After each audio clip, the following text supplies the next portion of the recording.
Existe una pequeña pero importante diferencia entre esperar estar conduciendo de una manera segura y realmente saber que estamos conduciendo de una manera segura.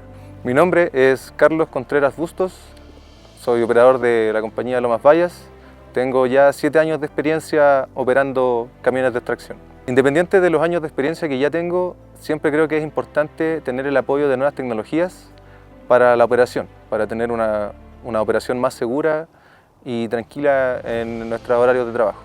Los sistemas anticolisión, también conocidos como CAS, permiten actuar como una capa de defensa ante una potencial colisión entre equipos y vehículos, advirtiendo a los conductores de la posible ocurrencia de estos eventos utilizando tecnologías de punta y de alta precisión para evitar impactos.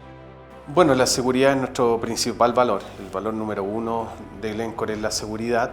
Y CAS se relaciona directamente como una herramienta que nos permite generar de forma preventiva alertas de seguridad para evitar la colisión entre vehículos livianos con vehículos livianos o vehículos livianos con vehículos pesados.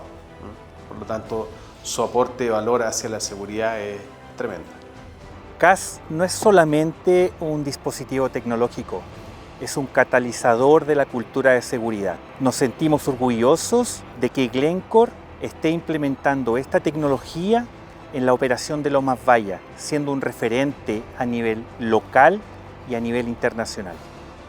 Cuando no existía, nosotros usábamos mucho la radio. No sabemos qué equipo está alrededor, en la parte trasera, y con este implemento yo me puedo dar cuenta que se ven todo el equipo por todos lados, a los costados, delanteros, traseros. Se siente un poco más de seguridad por el mismo sistema que nos va avisando el acercamiento de distintos vehículos que se nos van acercando a nuestro camión que operamos nosotros.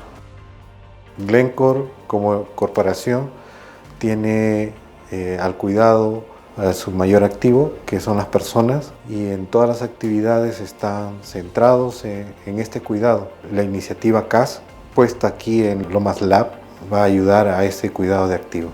La tecnología no es la bala de plata. La idea es, además, con este programa, poder promover los controles fundacionales que nos permiten de forma preventiva el controlar estos incidentes entre equipos o vehículos en todas las zonas de operación en nuestros sitios industriales, de forma de poder robustecer nuestros procedimientos, entrenamientos, segregación, de tal manera que la tecnología sea nuestra última capa de defensa.